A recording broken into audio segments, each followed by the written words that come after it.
Well, a lot of things happening right now. I mean, first of all, coming out of the season, a tough loss down in Lafayette. I know I've said it before, and with the loss, you don't sit here and talk about moral victories. But I'm still very pleased with our football team, the way they played, in going down the stretch. 4 losses in a row, and many times, oh my gosh, we're heading in a downspin. But our players played hard. We had some tough games at the end. They played hard at the very end, and we could have won every one of them at the end of the game. LSU may have been closer. I'm not sure you can put that in that category, but I think you can put it in that category with these games. Players were playing extremely hard, playing to win, having confidence, all those things. And I told our seniors that 4 wins is not what they wanted. They wanted more. But as far as turning this program around and putting it in a position for us to have success in the future, not only did we win 4 more than last year, but I think they gained respect as a football program. I don't think I know Lafayette is playing for the conference championship. That's what we want to do, and I think we played a very tough game against them, and I think our players all feel they're closer to where we want to go. And so I think it's a great opportunity for our team to build from where we finished up this year, the games that we won, the games we came close to winning. And so I'm very proud of our program, proud of our team and our players. Is it the year I wanted to have? No, I want to win them all. But is it the year that I think was rewarding? It was successful in what we did overall. And left ourselves with a lot of goals that we want to hit in the future. So that's kind of where we are now. So from a season standpoint, now we just got to recruit and develop, and then hire some coaches. All right. On that point, Coach, the loss of Rich Rod, what it means, and then ultimately you guys moving forward. Well, Rich Rod, when he came in, that was such a unique situation. When I got Rich, I knew it would be 1 or 2 years. I didn't think it would ever be more than 2 years. And his son had 2 years of eligibility. And so that's why I kind of figured 2 years with Rhett deciding to go finish up. And then Rich, I think, of course, I was always thinking a good Power 5 school was going to get him from me. That may take a couple of years, But I think I'll be honest with you, I can't speak for Rich, but I think he saw how rewarding and how enjoyable it is to be at a program like this and help build a program. Then all of a sudden Jacksonville comes calling, and he can go there and say, okay, 1AA to Division I, I have things they need. Look at Terry, how much fun I'm having, and because I really am enjoying it. I think in a little bit of a way, he wanted to build a program too. Now whether they can keep him for a few years, that'll be up to them. But I know he enjoyed very much being a part of the building process here, and I was always expecting it to be 1 or 2 years. So I'm not surprised. I'm not disappointed. I'm just appreciative of Rich and Rita and Rhett. And even Raquel, who was always around as being a part of the ULM family and doing everything he could to help us. But I'm ready to move on, and I'm excited about moving on. It was as hard as heck taking myself out of the offense. There's nothing I've been harder for me is just to shut my mouth. But I promised Rich when he came, he'd do the coaching, and I would do the CEOing. And I've never done that before. And I'm whoever we hire will get me will get me and the job back, because that's what I really like doing. And I don't think it would have worked because I think Rich he's been doing as long as I have. But in who I hire, I'll probably be on the other end of that headset sending the plays in, and they'll be in the box sending them down to me so I can be involved. I hate to take my 26 years of head coaching experience out of the equation when I've called plays for so long. And I think when we pick the guy, it'll be with me involved in that. So one, I'm glad Rich did that. I think he's got an exciting opportunity, and I'm glad for him. But I'm also excited about getting a guy in here that's going to do exactly what we want to do also and move us forward. So I almost say, if it was going to happen, better to happen year 1 than year 2 even, Then I'd have gotten real upset. We'd have gotten maybe further down a different road, because I think the offense would be very similar to what we're going to do, very similar. But it would definitely not be completely the same. And so we'll see where that goes. Rhett's done here at UL Linden? Yeah, I think Rhett's decided he would finish up here, and I think with his injury and him wanting to be a coach and the NFL not be the thing that the future, it makes sense to me. And I haven't even talked to Rhett, to be honest with you. I sure would love him to come back and be a GA with me, but I can't believe he wouldn't want to be with his dad. Offense ended up ranked, I think, 112th in the country. Safe to say that kind of underachieved this year. Injuries, of course, play a big part of that. You know, it's funny. I don't think we have good stats on either side of the ball. The only stats that we could look at is W's and L's. When you're trying to fight hard to get a win, sometimes it's about staying on the field offensively, staying on the field defensively, doing some things good. I don't think we were, and I don't think we could run our offense well enough to get much further. I would not. I think statistically we're probably at the very bottom, at the lower end on both sides of the ball, and we will see improvement there. But I don't think I know I haven't. I've been mostly concerned whether we had an L or we had a W, and I know it's about staying close and getting a turnover at the end of the game, as opposed to just going out there and making a big play. But eventually there should be some indication that you're playing better by the way you're ranked in statistics. And so I don't live and die by statistics, but we're not going to get very far in our conference if we don't move up offensively and defensively. So it's because of the record and the improvement, I'm not too concerned about it, but I know good and well if we're going to win football game, we're going to compete for this conference. We will not be. You can't be on the bottom statistically and be at that point. But again, when you're where we started, we just wanted to make sure we had a chance to fight and play for each game. And there were 3 teams really whipped us so hard we didn't have a chance. 3 or 4 teams, but everybody else we were kind of in the hunt. Are there any names that come to your head when you think about a new offensive coordinator or quarterbacks coach? Yes. Can you give us a few? What? You have another question? Can you give us a few? No. Yeah, I mean, I got a lot of names in my head, but obviously we can't do that. I can't talk about who I get. If they come and interview and they don't get the offer of the job, they don't want me to make it look bad for them. They didn't get offered, and and they turn me down, I don't want me to be looking like I didn't get turned out. So I'll look at some people, but we'll try not to announce it until we announce it. But there are a lot of people that want to be an offensive coordinator at a Division I school. We have a lot of my job is to figure out exactly what we need. And when I said it would be similar to what we run. I think offensively, everybody's kind of similar to what we run. Rich may try to run it faster than someone else, but as far as the type of running and throwing and dual threat quarterback, there's nothing new about that. But I think that's definitely a factor. We're going to be a dual threat quarterback, and we're going to run and throw equally well.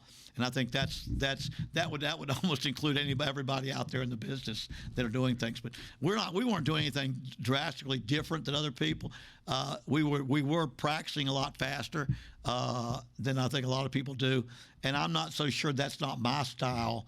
I might slow it down a little bit and be more of a change of tempo coach. In other words, go fast some, go slow some, go in between some, and so we'll work that out with who we've got coming. But I'll have it. We'll get a good guy in here. I know we will. Losing coaches off of your staff is a part of the business. How do you go about kind of ensuring it's not an every year thing? Yeah, but it'll be an every year thing. That's the group. There are some group of fives that are paying the highest salaries, and the head coach has been there 5 or 10 years, and he's got a lot of former players or people that were in the system, and they're not really going anywhere, and they've developed a winning edge. I always think of Appalachian State is they pretty much have continually won at what they're doing, and they may not have the turnover. All their coaches get gone too. I would think at this level of football, the head coaches that are successful are gone pretty quick. Assistant coaches that are very good at what they do, they're gone pretty quick. If the head coach isn't leaving and the assistant coaches aren't leaving on some type of basis, then you're probably not got the guys that you want. So I don't know where I could build this program and without having coaches that leave a little bit every year. I don't want that to happen much. And I would think in some years you might get 2 or 3, some years you might get 1.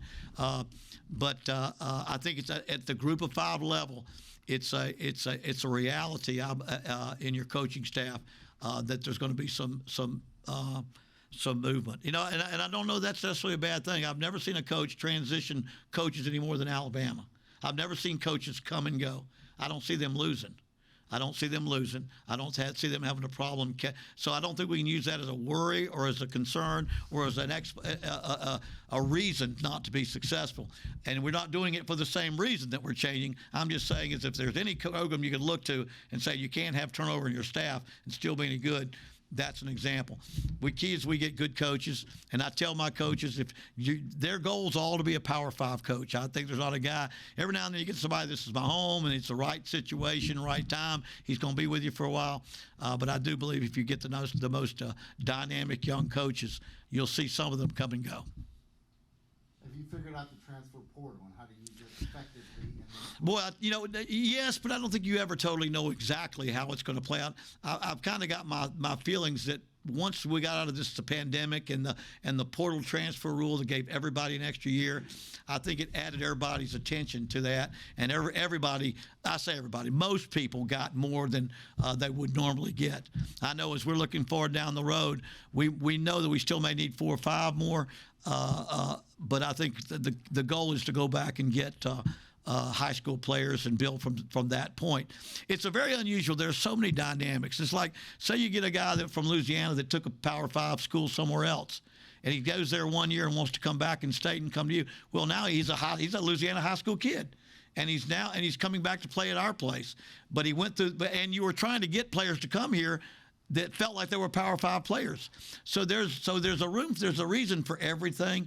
I think the best thing you can do is go to your high schools, get your kid out of high school that fits in your program, and build with that. Now, there's another dynamic that we coaches can't control. When I got into the business, that's 1983, coaches were given a 5-year contract, and you had 5 years to build a program.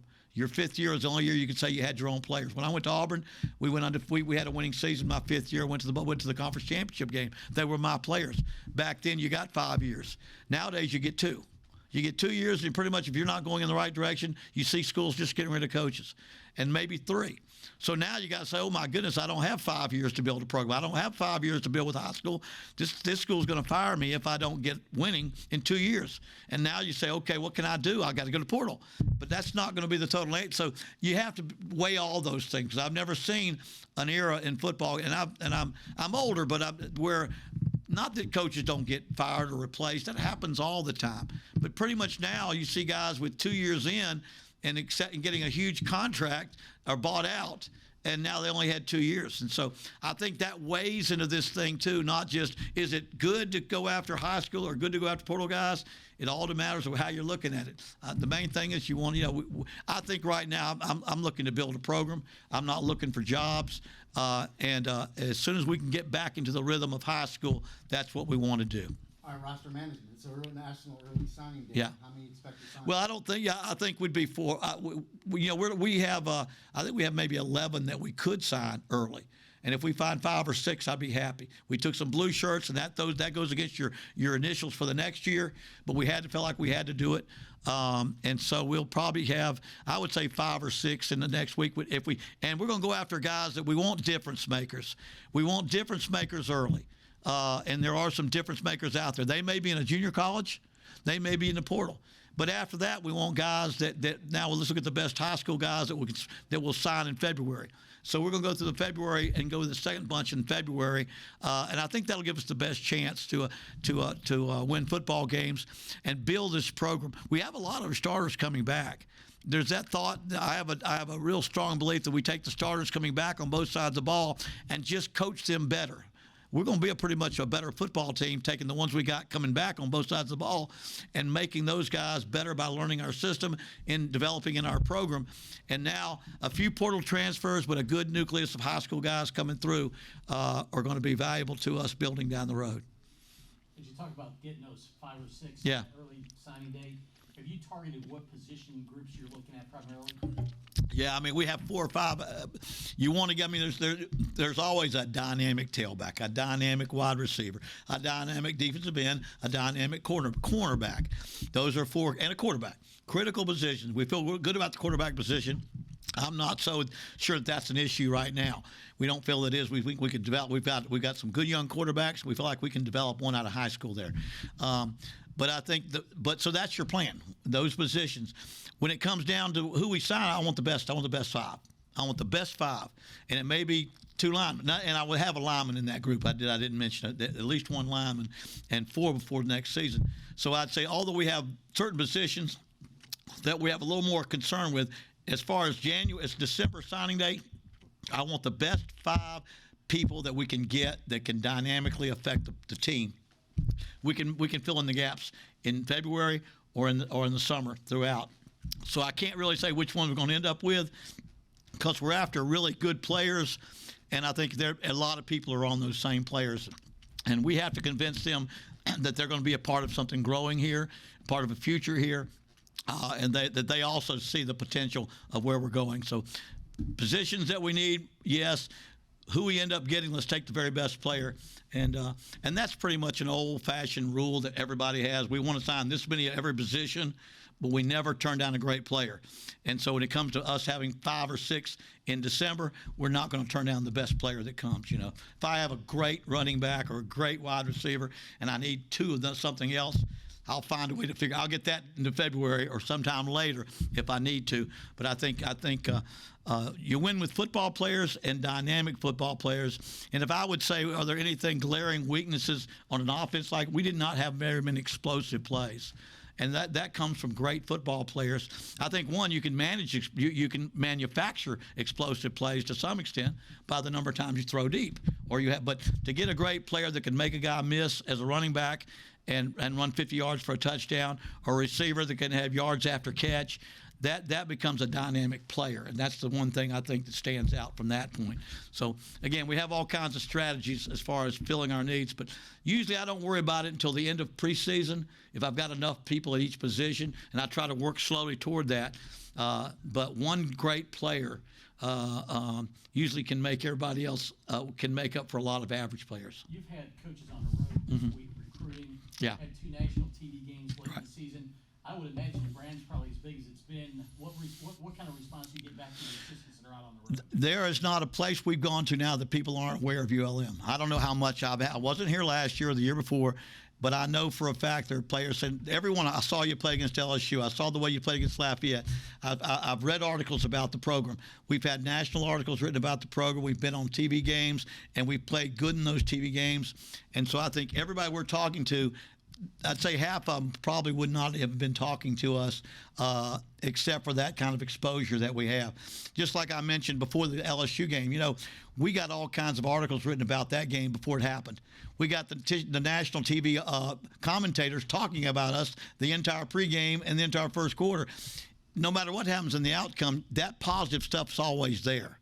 And I think when you have games like that and other games where you have all that positive comments, articles, and things like that, it does nothing but help you with a national recognition. So, I think especially in Louisiana, when you're trying to recruit a high school kid out of Louisiana, those kids all grow up wanting to go to LSU. And if they don't get offered to see us playing against LSU in Baton Rouge, in Death Valley, they understand that. And they understand how well we played. So I think that was very much a huge. It is a huge factor as we go now into high schools.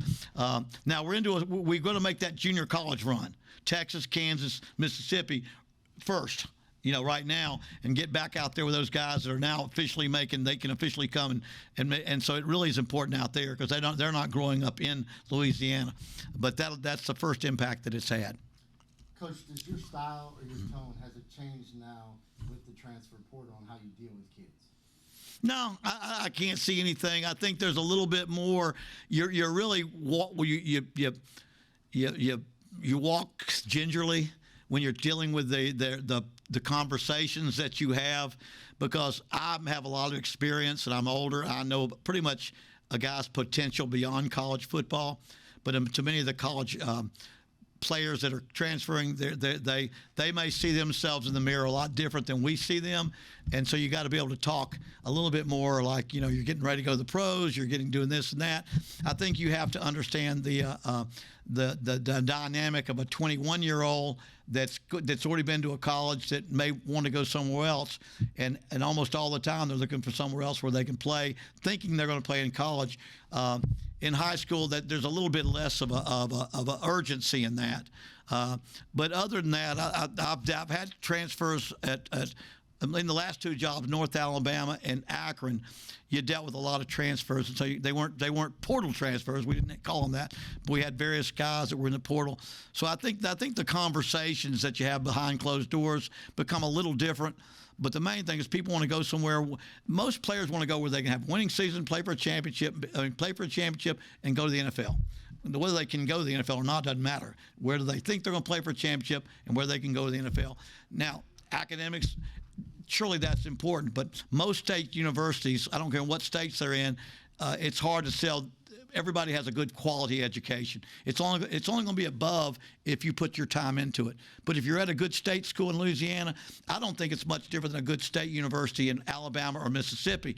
And so I don't think that's as dynamic a problem. If the kid was Duke or us, you could see that, or Tulane or us. You could see that difference. But I think it's in reality, we can sell our university academically with any state university in any state. So I don't think that's as much a concern. And we tell our players too, your academics are only as good as what you put into it. You know, I grew up in West Virginia, in Alabama, and I got my degree from West Virginia. And there's, some of us carry that there's that stigma that that's not the academic capital of the world. I studied at Oxford. I got a law degree. I got a accounting degree, and I sell that to our players. I've got a master's, and I've got a law degree and all that stuff. And I went to a school that was just a great quality state education. So I think I spend a lot of time talking to parents and players about what you get out of it is what you put into it. I was just curious with your own team, though. You're talking to them because they could always say, well, coach doesn't like me, I'm going to enter the portal. These always could hold that against you. Oh, you mean, if they leave? Like your team, you got 8 guys yesterday. Yeah, but I think every one of them I encouraged to. I mean, all but one I think I've encouraged to be, by all means, it looks like you're going to be a backup. You can fight for a position. Is there anything I can help you? Well, coach, I'm jumping in the portal. Can you help me? Almost everybody that left, I think there's only one person that's kind of testing the waters. And there's others that after we had exit interviews, they felt like for a chance for me to play, I needed to go over here or go over there. And so we're behind them supporting wise. Now, somewhere along the line, if you're bringing in portal guys and replacing freshmen that you signed, you got to deal with that a little bit. But when I was an analyst at Clemson and we were in the Final Four, we were the only team that didn't have a one-year quarterback. LSU had a one-year transfer. Ohio State had a one-year transfer. Oklahoma had a one-year transfer. And it changed. It put them in a national championship picture. We had a quarterback that was a first-rounder. But I'm saying, well, that dynamic didn't hurt them very much. Surely there were 2 or 3 quarterbacks on that roster that just were denied a chance to play by that big-timer that came with 1 year left. And so, we all deal with it, and you got to do a good job of dealing with it. But transfers and portal transfers, used to be if you're a quarterback, you stayed, you worked your way up. Nowadays, if you sign one and you're not playing, you're transferring out, So I think there's some dynamics there that you have some people that have hard feelings, like you said, but you hope you don't, and you hope they get the best situation for them.